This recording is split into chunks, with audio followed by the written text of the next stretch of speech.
Hi, welcome back to Forward Cycling. Thanks for watching another video. We've got an ultrasonic service to show you today. This is a recent bike that's been in for full strip and rebuild. So that means we've taken it down to the bare frame, cleaned the frame inside and out, and then just changed any parts that were required as we rebuilt it. This is a Pinarello Prince. It's finished in a matte black with gloss black graphics. And we're going to go over the service from the handlebars down. Obviously this isn't in the order we did the service, it's just in a way that I can cover off the parts. So handlebar wise, it's handlebar and stem should I say, it's all finished in the Most finishing kit, which is what come with a lot of Pinarellos. And what we've done is just some little details like clear off some of the transfers that were on the handlebars. The customer pointed out that in this area there was some white that he didn't like, so we've cleared off the graphics there from the handlebars, and then we finished it in our normal bar tape, which is the BHT 14 bar tape, so that's the 2mm bar tape.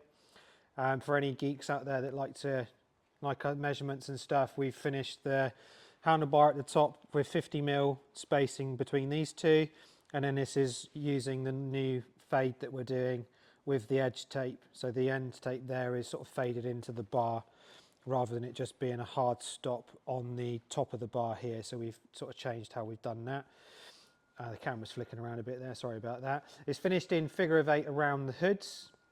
And then we've also done a new end style now as well, where we're pulling the tape away from the bar. So the tape we start pulling this way first, and then we then wrap back round, and it gives you a nice knobble on the end to fold the end cap in. And I'm not going to claim that we came up with that. That was a method that we've seen on Instagram this week, which was particularly good. So we've stolen that. So thanks for the person who posted that. I don't know their name, so I can't say who it was. Anyway, that's a new way of doing those. The group set on the bike is Ultegra 2x11.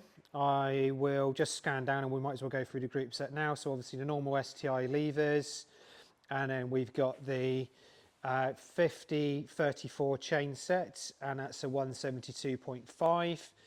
He has had some chain drop in the past by the looks of it, where he's the chain's gone off the top and scratched it a little bit, and then there's a little scuff there from his foot as he's hitting it. We've put a new bottom bracket in there, so it's got the BBR 60 Ultegra bottom bracket inside there, and it's an Italian thread of course on the Pinarello. Ultegra pedals, these have all been taken off and cleaned. Ultegra Di2 front mech, as you'd expect with the group set. There's a little bit of detail we had to do with the wiring, so we've actually had to loop the wire up over the front mech because for some reason on the Pinarello the exit port there for the Di2 is at the back of the seat stay there, and that was a bit a seat tube should I say. The difficulty with it coming out of there is that the cable in the past, if I edit the video correctly, and we've got the old way it was set up beforehand, before now, this was rubbing on the tyre and then it had rubbed through the Di2 cable. So we've routed it up underneath the mech and then around the front, and we've also sort of heated and moulded the cable so it sits flat against the frame down there. If I can put the camera in the right direction, sorry about that. So we've done that, and then we've put a new end on the frame there, so that should prevent that from going in again. That damaged cable we've relocated as well, because I've changed the way that it's routed. So the bottom bracket on the Pinarello isn't very good at being able to allow you to get to the Di2 cabling and the ports. It's all sort of enclosed. So what we've done is move the junction box up into here of the frame. So you go in through junction box A, and then junction box B I've sort of located here in the frame, and it's all been routed and pulled through. The cables have been pulled through. So I've swapped around my length. I've only got a 400 now going from the junction A to junction B, and then I've got long cables then going all the way to the back of the bike, and then up into the seat post, and then off into the front into the frame there. So a little bit of rerouting going on under there, and then we've repaired the cable with heat shrink with adhesive inside that, so that's all been done as well to save the customer having to buy a whole new cable, which wasn't really required. So that's junction A, obviously, as you can see. The chain is a 701, and that's finished with a Silca hot wax. And then the customer will just take away a top up at home as well to be able to do that. We've got the matching 11-speed Di2 rear mech that you'd imagine with a group set. That's been stripped and cleaned. And then we've got the little O-ring there to protect the cable from getting caught in the cassette or dangling out. In the original video, you'll see it had a big sort of bulge here, so that's all been changed. Cassette wise is an 1130. That's been taken off and gone through the ultrasonic cleaners and cleaned all that. We will talk about the wheels separately in a minute, but as you can see, they are a rather nice set of brand new Hunt wheels. So I'll talk about those in just a second. Details going back to the frame. So bolt cage has obviously been taken off and cleaned, and then we've changed out the bolts to the stainless steel black bolts with the large washers. And then we've just slid them down. They were located sort of in the middle, so we've slid them down. And then the rear one here, we've actually changed the location of the rear bottle cage, just raised it up. It used to be on the lower setting, but aesthetically, it looks much better like that rather than the back one being too far down. So just swap them around. So they look much nicer. Seat posts in there today, and that's all stayed the same. Frame wise, we should sort of talk about the frame because the frame has been totally detoxed, and then we have ceramic coated the frame. So it's a matte finish, it still is a matte finish, but it's got ceramic coating on it. And the ceramic coating we use from Muck-Off, the one that's just there on the shelf, that allows you to use it with matte or gloss finish, and it's come up really nicely on this particular matte frame, so that's really good. Let's go to some of the upgrades. So wheel wise, it's got the brand new Hunt Limitless sub 50s. So we went for the non-carbon spoke, non-ceramic bearing wheels because that's not really necessary for this customer. And then these are the 50mm deep by the name, you can probably guess that. So 50mm deep aero wheels. They've got nice details like the Hunt Limitless writing on the edge of the rim there. And then we've wrapped those in the Corsa Next tyres in a 30 wide, should I say. So the 730 Next. So we've gone with that tyre for a bit more balance. The bike's not going to be out and out race bike. We wanted the performance of the Corsa tyre with a bit better durability than the Pro would have had.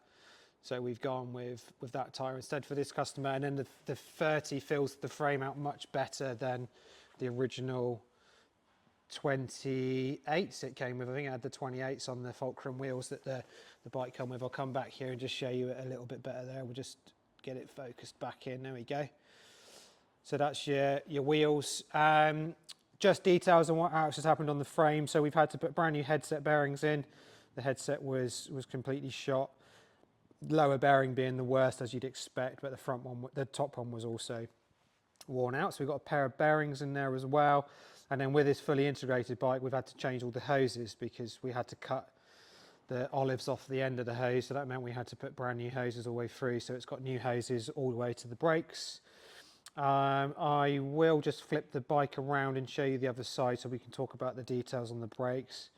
So it's had those bearings done. So let's turn it around and then we'll just talk about the other side. So we just spun the bike around so we can see the brake side of things. So the brakes it had when it originally came in, so the rotors were the Ultegra, which were the old style with the large fins, and they had the grey matte fin on it.